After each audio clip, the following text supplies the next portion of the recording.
Hello, everybody. Welcome to the show. Welcome to Raw Babes 101. I have an incredible guest sitting in front of me. And normally, as you guys know, I would do this grand introduction and share all of his magic. But I'm not going to do that today because I would like Kevin to share his story and lead up to his experience because what Kevin has been through, I don't even have words to describe what he has been through. And he's here on Earth School to share his story, and he's here today to, unlock his experience with all of you. So please welcome Kevin Hines to the show. Thank you so much, Kevin, for being here. Thank you so much for having me. I really appreciate it. It's so nice to be here on the podcast. And uh I pardon me. No problem. I actually think, this experience of right before I'll just share with everybody, Kevin and I did a meditation, a little bit of a grounding just to get connected. And then as we were working up through the elevator and doing our connection, he had quite an episode with asthma with his lungs. And so when I opened my eyes, he was going through it. And I feel like, especially with us being raw babes and so unfiltered, unscripted, to share like this is your real life. This is Yeah, what happens. And yeah. it can happen at any time It where happens you're anytime. And I've lived with asthma since I can remember. The doctor said I would grow out of it at 16. I did not. Um, as you said, and I've known this for years, the lungs are where you carry all your grief.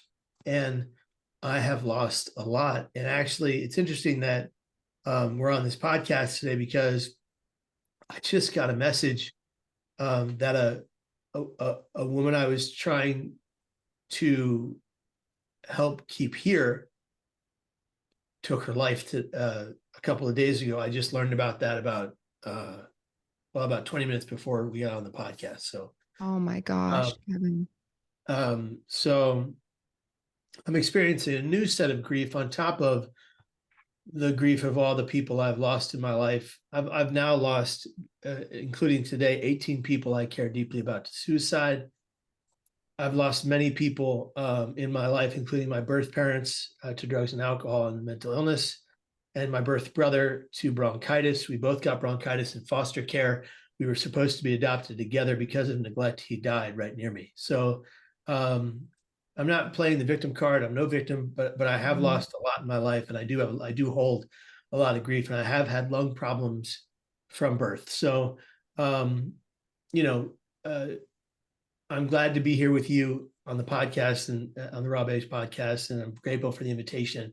I just want to let your audience know I'm kind of struggling here right now. So if anything Wow. that happens, I just that's what's going on there. But I don't want to stop because I want to get out a message to your audience of hope, healing, and recovery, and help people who are watching, viewing, listening, and subscribing to keep going and to keep fighting through their pain. Because just because you might be in a world of pain today does not mean you don't get to have that beautiful tomorrow. But friends, you have to be here to get there in the first place. And I Yeah. try not to let um, my personal barriers stop me from growing every day. And I try to continue and forge forward no matter the pain I'm in.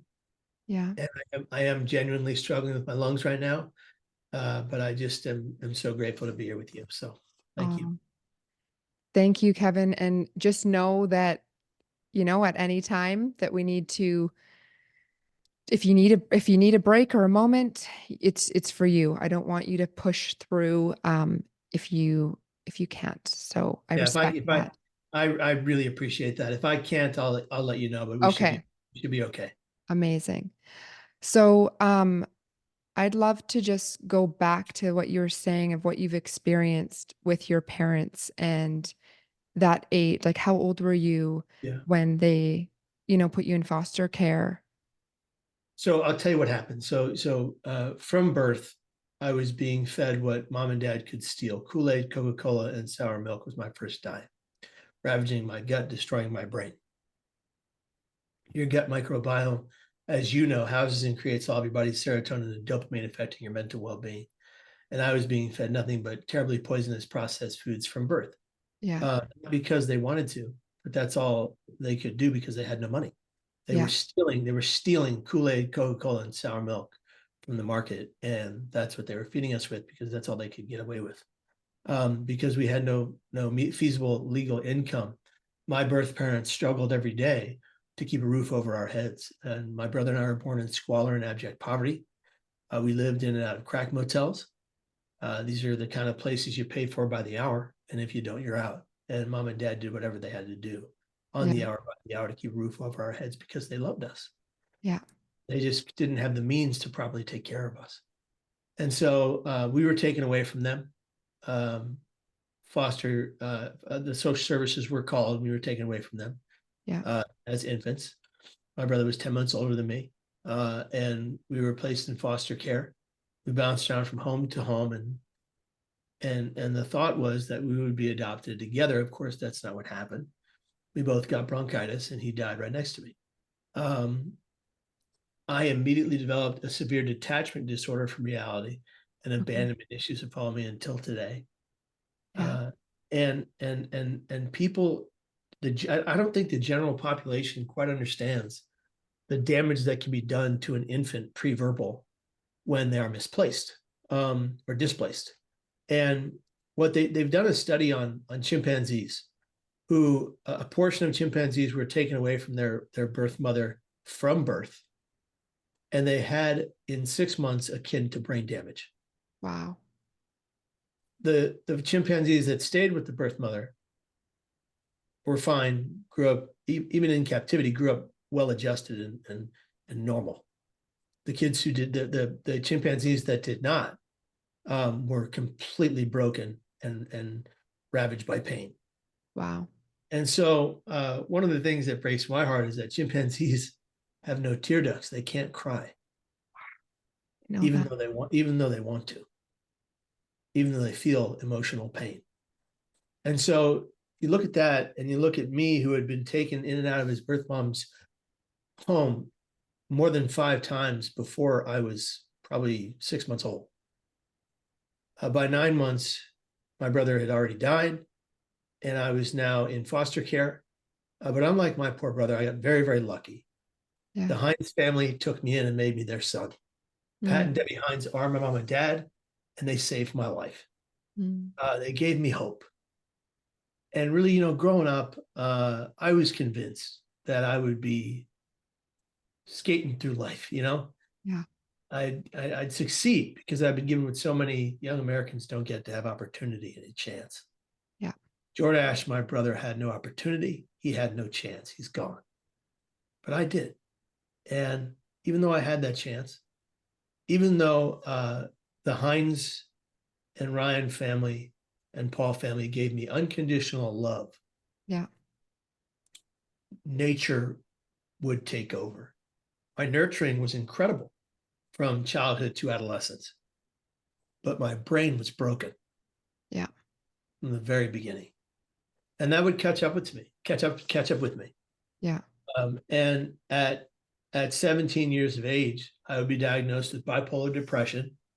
And by 19 years of age, after haphazardly following a treatment plan, after binge drinking until blackout on the weekends while on psychotropic meds, after being an absolute mess and lying to my family and lying to my friends and silencing my pain for so long, I couldn't bear the weight of the pain any longer. It was too much to bear. It was too great, too heavy on my shoulders. Yeah.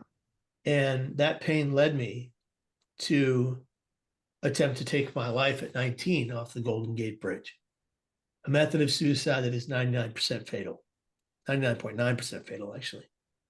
Less than 1% survived that fall. 40 people have survived that fall in 87 years of that bridge being opened. Wow. 26 of us remain alive today. Many have died of natural causes or old age. 5 of us can stand, walk, and run. The millisecond my hands left the rail, It was an instantaneous regret for my actions and the absolute recognition that I just made the greatest mistake of my life and it was likely too late. Holy Five of us can stand, walk, and run. They call us the most exclusive survivors club in the world. And I always say, I get to be here. And I Yeah. believe that getting to be here is a privilege and a gift, no matter the pain you might be in. So I'm grateful to be here with you and to be having this conversation and to share it with your audience. And my hope, my wish, and my prayer is that today, somehow, some way, this message reaches the people who are viewing and listening and touches their heart or their core, Yeah. lets them know that whatever pain they're going through, whatever struggle they're dealing with, whatever strife lies ahead, whatever challenge, you can survive it if you believe. If you have faith, you can continue. I personally have faith in God. Yeah. That's my prerogative. That's my belief. God has always protected me, and I believe He saved my life that day. Yeah. But if you don't have faith in God, but you can have faith in yourself, Yeah. have faith in the human condition, have faith in your ability to survive, and not just survive, but that someday, with a lot of energy, time, effort, and hard work, you can find hope for things to get better so you can thrive. That's really what we're talking about here. And I think that you can, my hope is that your audience can learn a lot from my experience, and more importantly, so that they don't learn the hard way like I did, and so that they never attempt in the first place. Yeah. I firmly believe that suicide is never the solution to our problem. It is the problem. Yes. Suicidal ideations are the greatest liars we know. We don't have to listen to them. And I promise you, suicide does not take the pain away. It only makes it impossible for things to ever get better. Yeah. Keep going. Yeah. Wow. Holy shit, Kevin. Yeah, it's like you have to collect yourself to even think and fathom that moment in time to lead you to that place to jump and what would have been going through your mind. It's it's just insane. And the fact that you're still here today is just beyond like the your purpose is so large and your message is so large to help this world to not do that and to know that there is a better way and there is a way out.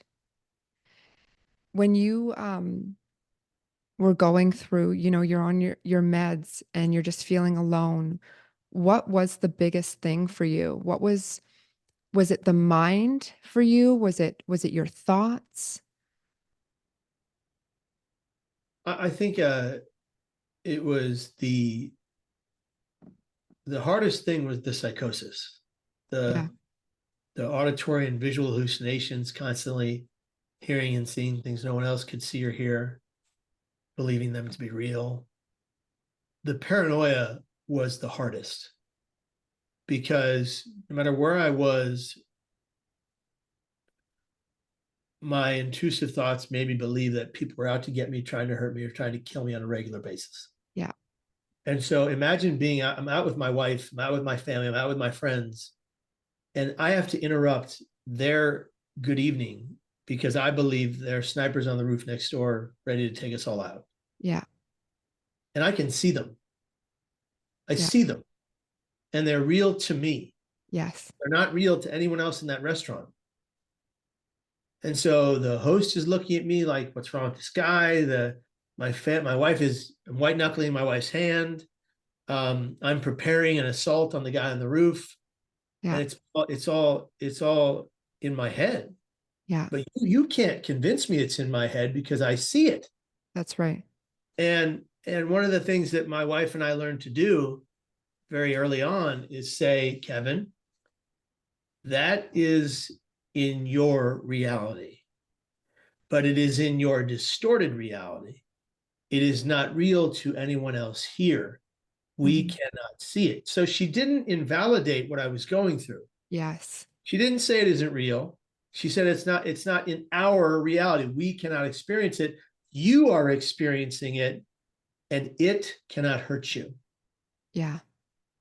And so what I ended up doing after years of believing people were coming to kill me all over the world is that I used logic as my weapon.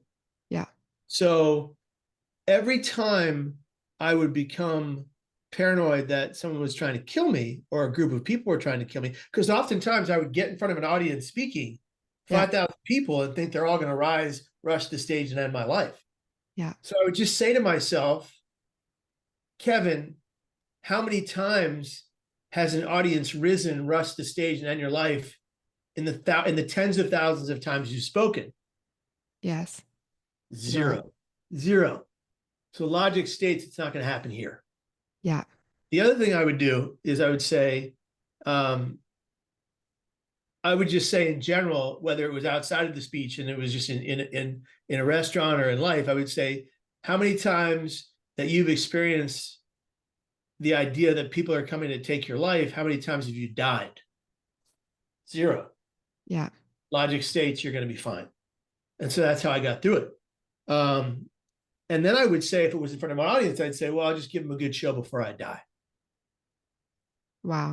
So even though my brain is telling me that it's imminent, Yeah.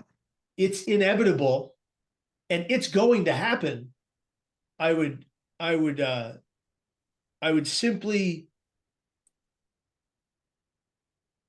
let all my reservations go, and I would succumb to it. Yeah. What will be will be. If I die today, I'll give them a hell of a speech. Wow. And it's almost like reasoning with yourself, with your mind, but it's also then taking your fucking power back Yeah, I'm because you're like, I'm going to do it anyway. gonna do a good job. Yeah, I'm gonna reach some people, and then maybe I won't be here anymore, but it won't be my fault. exactly. You know, I'll Wow. just yeah. And I lived like that for a really long time. Yeah. I'm much better now. Yeah. But there are times when I'll still have these desperately paranoid thoughts, and they're very scary, and they're very hard to function with. Yeah. Uh, but I've managed to forge forward and do well despite of them. Yeah. You're And, doing, and it's a choice I'm making. yeah. I'm no sufferer. I'm no victim. No. I am thriving. It's Yes. a choice. Wow. That is amazing. Because I talk so much on the spiritual world and God and, higher power and all that, um, you know, with connection and what I call is like a download or messages. And it's almost like when you're receiving other certain messages, it's like there's a message that's coming in that's not of the highest frequency in Yeah, your brain. yeah, So I've worked with people and I've heard this time and time again, Kevin, where the messages that are coming in are like of the lowest frequency. And then it's also us to discern between that and then also to listen to the highest. So yeah, really in the spiritual realm, that's exactly what you're doing. You're like, this isn't going to win. This yeah. is going to win. Yeah, you have to understand. I heard voices for years saying, you must die, jump now. It's inevitable. You have no choice. You have to go." And those voices were insidious, and they were inescapable, and they were detrimental. Yep. When they come now, I go, "Fuck you. Yeah. I'm not going anywhere. Yeah. You're not going to take my life because I'm not listening." Yeah. And that's also a choice. And Yes. then what I do is I tell my wife what just happened, Yeah. and we make a decision. Do we go to the doctor, or do I sit with you in your pain and walk you through it until it passes? And usually it passes. The old saying, this too shall pass. So, so when people tell me that they they feel like suicide is the only answer, I say, no, it's not. It's an option. Yeah. It's not the only option. Yeah. There are so many potentials for you to to to find a different path. It may be crooked and hard and long and arduous, and you may struggle a great deal, but you can thrive too. Yeah. I think that helping people understand their true power is one of my main missions in life. Yeah. Letting them know that the voices in their head don't have to be listened to if they're hateful and spiteful and rageful and aggressive and violent or self-violent. Yeah. Wow. That's insane. You're, it's like you're on this mission and you will not stop and you are unstoppable. And I am so proud of you and so grateful for this experience and for everybody watching and listening because depression, psychosis, all of this is such a big thing. And so many people are going through it silently and they think they're alone and they feel alone where they go to that place like you did and jump off the bridge. Yeah, and And they don't have the support network that I have sometimes. And it's like that part makes me really sad. But I'll say this: if you don't have the support network I have, which I had to build, by the way, yeah, but if you don't have that, try to build it, make friends, go on friend apps and find people in your that like the things you like and make connections. But if that's not possible, then become your own best advocate. yeah, Become your own best friend. Take the negative, spiteful, hateful, rageful, horrible, mean, horrific things you say to yourself and yeah, reverse them and reverse those negative thoughts or those automatic negative thoughts, those ants, as Dr. Amen calls it, and turn them into realistic thinking, not positive thinking, realistic thinking. Am I a bad person? Make the choice to say no. yeah, Look in the mirror and say, I love you. You're beautiful. You're worthy. You matter. You're important. You're the best. You're the greatest. You're a genius. You're valuable. yeah. What we recite about ourselves, what we repeat about ourselves, is what we will believe about ourselves. Recite, repeat, believe.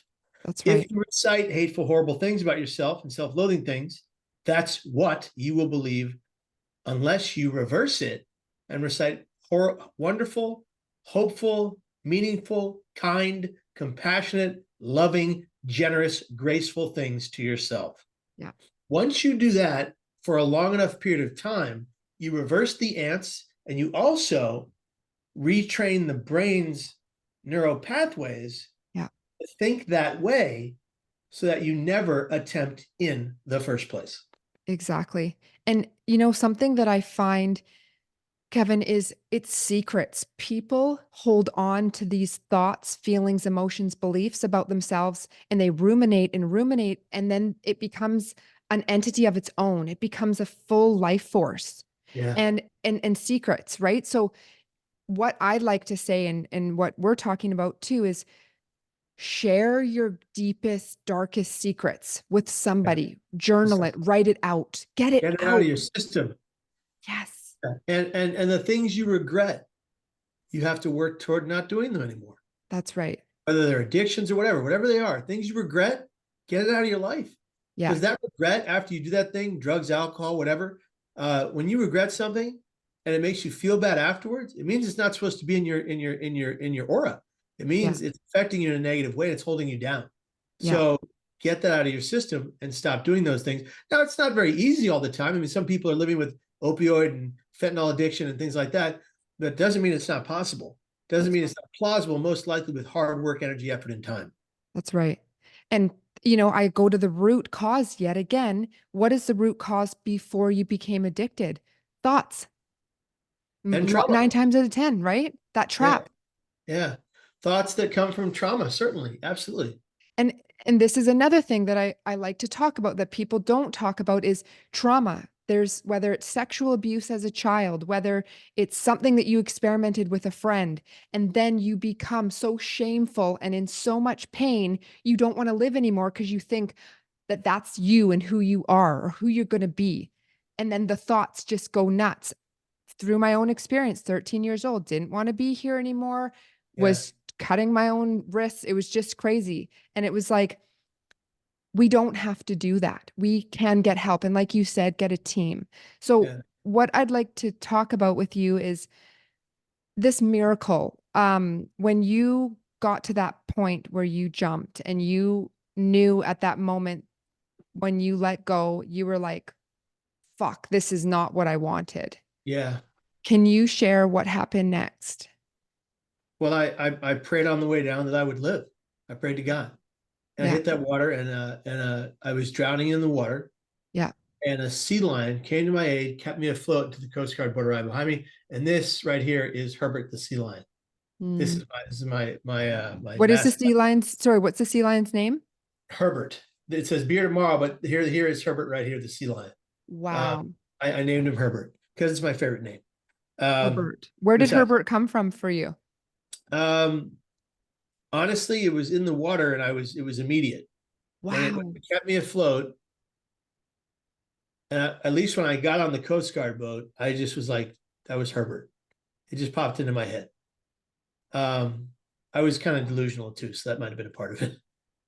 But Well, what it's a I say, message. what I say in my talks is that are there any Herberts in the room? And for 23 years, nobody raises their hand. And so I say, in 23 years, there's never any Herberts in the room. They're like Elvis, they've left the building. Yeah. Um, but because nobody names their kid Herbert anymore. Um, but but that's what came to me, and um, I guess I felt like Herbert was a kind name for a creature. And it was a sea lion that kept me afloat until the Coast Guard boat arrived. And then the Coast Guard fished me from the waters and saved my life secondarily. And then the back surgeon, Dr. Jonathan Levin, saved my life tertiarily in the hospital, saving me the ability to stand, walk, and run. So, Yes. so at that time, you're not able to move your legs, obviously, in the water. No, You're my legs were moving, but I couldn't feel them. They were okay. I had no feeling in my legs because I had shattered my T12 L1 L2 and missed severing my spinal cord by 2 millimeters. They were moving, but I couldn't feel them. Yeah. Yeah, Holy shit. And yeah. then you had a team that did some magic. They went in and they went into my left side. I had a 23 staple scar across my left side. It was the first at the time and only surgery of its kind. Dr. Jonathan Levin and his team invented it for my situation. Subsequently, they have saved 13 other Golden Gate Bridge jump survivors with this surgery. They set a precedent with me. Wow. Yeah, Holy shit. I get to be here. You get to be here. Every hardship, every difficulty, every argument, every struggle, every depression, I get it. Yeah. I get to have it. It's a gift. Yeah. Every painful moment is a gift. Wow. The physical pain I experience on a daily basis, it's a gift. I get to Mhm. feel it. It means I'm alive. What a gift. That's right. Yeah. It's a matter of perspective. Yeah. And you Yeah. can walk. I can walk. Heck yeah. I can run. Yeah. Yeah. Wow. That hits hard. Yeah.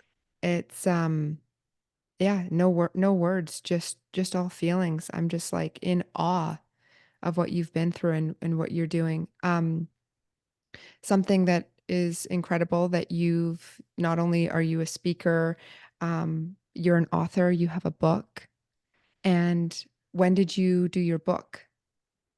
When did Uh, your book I wrote the drop? first book, Cracked Not Broken, Surviving and Thriving after a suicide attempt in 2013. That came out. I wrote my second book a few years later called The Third Rail. In my mania, I became about the Jesse Cohen story.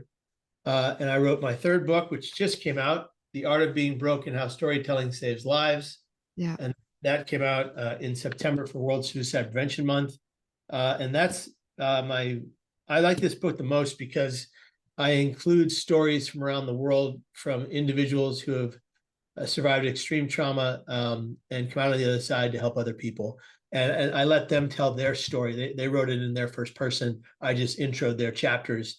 But the Yeah. book is a recap of my story. And then it's my story from 2013 until now, which is a lot of harrowing things have happened. And then I shared in 7 chapters, I shared uh, 7 stories of incredible individuals who are doing great work in their fields. Wow. So after you had jumped and you've been saved and this incredible sea lion comes out of nowhere, like for me, I'm like, That's your spirit team. That is God. That is your saving grace right there. And you have this incredible surgery, and now you're on the road to recovery. How long did it take you to, get your body functioning, to just even wrap your head around what happened? Like, what does that look like? So 4.5 weeks to go from a wheelchair to a walker and a back brace to a back brace and a cane right into my first psych ward. 4 weeks in the psych ward, 10 psych ward stays for the next 2000 to 2023. All for suicidal crisis. The first 3 psych wards were involuntary, forced in against my will. The next 7 psych wards, I walked in there and said, I need to be here or I won't be here. I asked for help. Okay. And since those 7 psych ward stays, I have been the controller of my own destiny by always asking for help until I get it. The difference between me and someone who attempts or dies by suicide is that I don't stop asking for help until someone gives it to me. Okay. I don't, if it's someone I don't know and I'm not with my wife, I ask for help until someone gives it to me. Yeah. I don't allow I have chronic thoughts of suicide. I don't allow them to take me. I don't allow it to go to the planning phase. I don't allow it to go to the attempting phase. I only allow it to cross my mind, and then I tell people immediately. Okay. That's a choice. Yes. That's a choice. It's not simple. I'm not No. saying it is. It's not easy. I'm not saying it is, but it is a choice. And if you feel like you don't have people that can help you, contact the National Lifeline or the crisis text line 988, or text CNQR to 741-741, or simply walk around where people are until someone's willing to help you, or simply call 911 even if you're scared and say, I'm having these thoughts. I need someone to be kind to me and come pick me up and help keep me safe from myself. I'm not a danger to others. I Yeah. just need someone to help me with myself. I'm very scared right now. Yes. You'll be met with kindness. And it's not a cakewalk, but I struggle on a regular basis. Okay. I also thrive. Okay. Yes. And that's also a choice. Yeah. And I'd love for you to share, we've talked about what you've been through and what you work through every single day. Let's talk about how you're thriving and the things that you do and the tools. So if somebody's going through this, what they can implement into their world to help them, just like it's Sure, helped you. sure. Yeah. If you're physically capable, exercise as often as you can, Yeah. appropriately, not dangerously, but like exercise if you have the ability, and so many people do not. So let's be aware of that, and be thankful that for those of us who have the ability to exercise, get down to the ground and get to work. It doesn't mean you're like the Incredible Hulk or doing any of that. But, you don't have to be a bodybuilder, but go and do push-ups, do Pilates, do yoga, go swimming, take a walk, whatever you're physically capable of doing, get Yeah. it done every single day that you can, because it's going to change your brain and it's going to change your life. If you are a prayerful individual, pray to God and pray for healing and peace, because scientifically we know that people that pray feel better than people that do not emotionally. It's a fact. You can sing. Humming and singing is actually extremely beneficial to the brain. You Yes. can use transcendental meditation. Go to tm.org and learn transcendental meditation, and learn how a 7,000-year-old form of meditation is helping to change lives all around the world. You can educate yourself as to your particular diagnosis, reading every Google alert on that topic that you can possibly find. Get Yeah. one every day, download them into your brain by Friday, and learn how to take care of your own brain. Read the book, Change Your Brain, Change Your Life by Dr. Daniel Amen. It will change your life if you follow it. That's He's a personal friend, and this is not a sale. This is something that is actually helping millions of people. So why not you? yeah. Get the book Conquer Your Critical Inner Voice by Dr. Lisa and Robert Firestone, because that book will help teach you how to combat your automatic negative thoughts in a great way. Okay. There's so much you can do. Nutrition. That's Nutrition. Nutrition is so key. Anti-inflammatory foods versus inflammatory foods will change your brain forever, and they will allow you to use more than just clinical aspects to better your brain health. They will allow you to use food as medicine to augment your destiny. A lot of people can't avail of anti-inflammatory foods because they live in food deserts in this country, and they have no opportunity or chance to avail of these kinds of foods because they can't afford them. And that's not fair. We need to fix that in this country. But Yes. if you can afford them, and if you have the ability, eat as many anti-inflammatory meals as possible to better your brain health, to better your gut health, to better your life. Because if you Exactly. don't, they will affect your mental well-being, and they will affect your, if you have a diagnosis, they'll make it worse. So you Yeah, really have to be conscious and aware of this. Um, and therapy is key, but therapy means different things for different people. I agree. That's blue wave light box therapy, which helps those with bipolar depression and seasonal affective disorder and depression. Sometimes that's talk therapy. If you can avail of it, if it helps you, it works great for some people, not great for others. Sometimes it's art therapy. Putting your thoughts and ideas onto paint, onto canvas, or in clay, or in sketches can really help get out what's going on with you inside. Yeah. Sometimes it's music therapy, which we scientifically know is proven to benefit the brain. And so there's so many options you have, and so many of them you can teach yourself. If you go to youtube.com/Kevin Hines and you go to the Art of Wellness 2.0, I have a 10-step guide to better brain health that is scientifically proven to benefit you no matter who you are or where you live in the world. Okay. If you follow this 10-step regimen of science-backed, evidence-informed, proven techniques to better brain health, it will change your mind. It will change your life. Thousands of people use it around the world, from as far as Peru, Africa, China, Japan, Canada, UK, Ireland, and beyond. And they're saying in 6 to 9 months of diligently following this program, they see a dramatic improvement in their brain and mental health.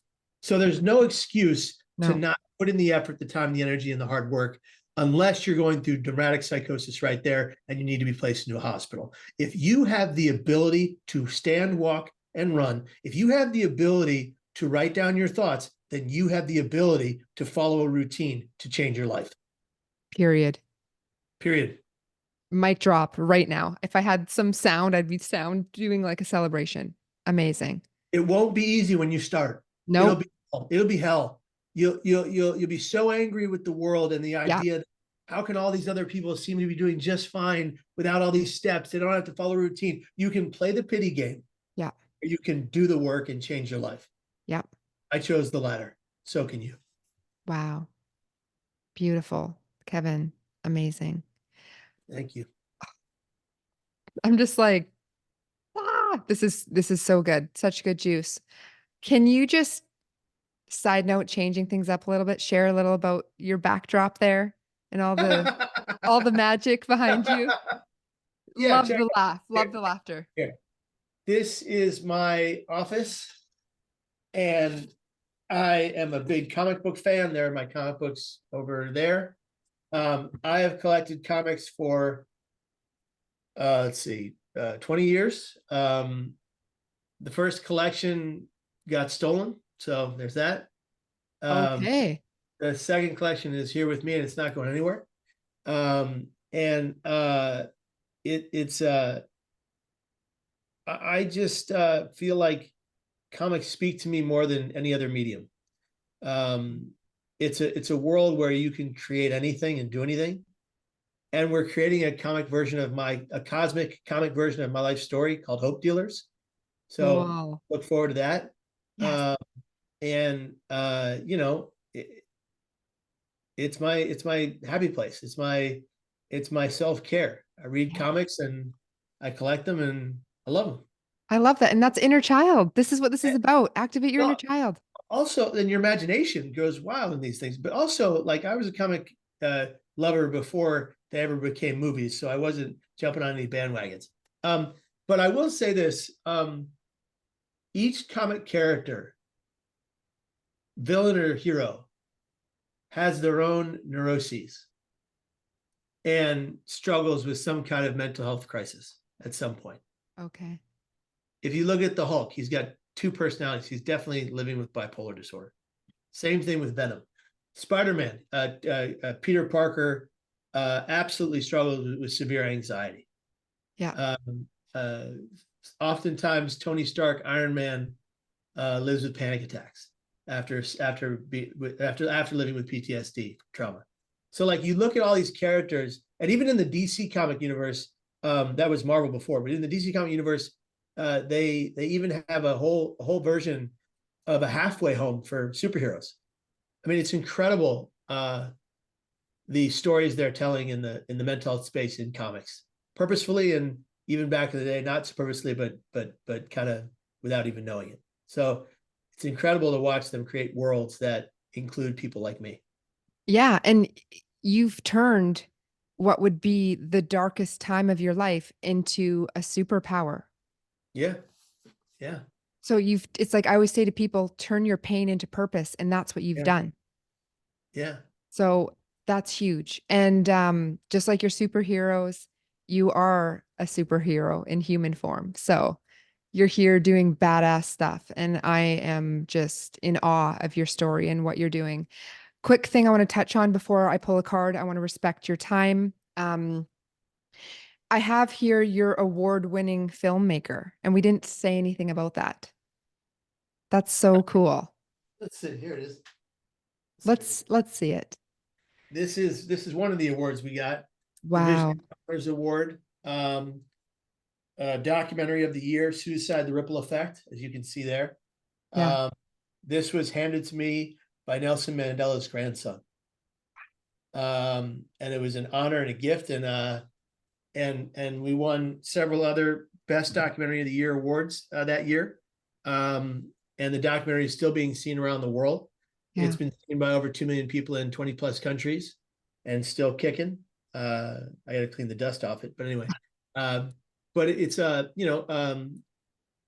make documentary films with my wife and some other partners, and it's a passion for sure. And we Wow. try to make these films impactful and socially about social causes, and certainly about suicide prevention. Yeah. And um, 700 people said this film saved their life. Yeah. And it's going to just keep multiplying because that's exactly what's happening. There's a way out. There is absolutely a way out. To hope, healing, Amazing. recovery, and to living a good life, a fulfilled life. Yeah. Yeah. Wow. Okay. I want to get to the juicy juice of the cards. So you agreed to have a card pulled. So it's messages from heaven. And then I have another one. It's just an angel card deck, always from the light and of love, always for your highest and best good. So let's see what message is coming through for Kevin. Hey, let's do it. Oh, they're just like going crazy here. Okay. You have a couple. It says, crazy.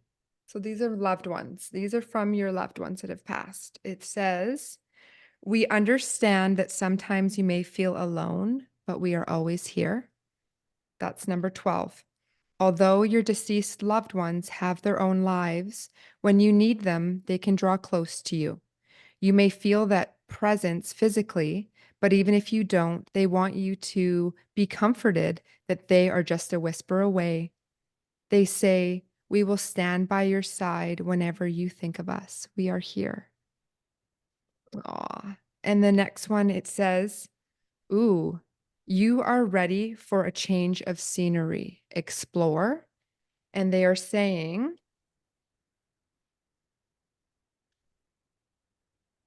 your mind and body are ready for a new direction. Further investigation into all options is suggested.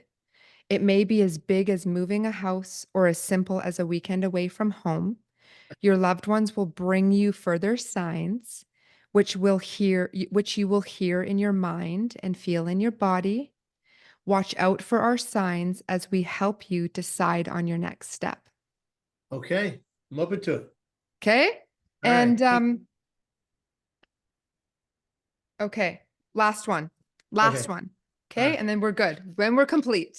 Can you just let everybody know your Instagram and oh, right away. Yeah, at Kevin Hines story, and then the link in bio goes to all of my resources, my books, my website, my movie, my podcast, the Hindsight's podcast, all of it. Yeah. Okay.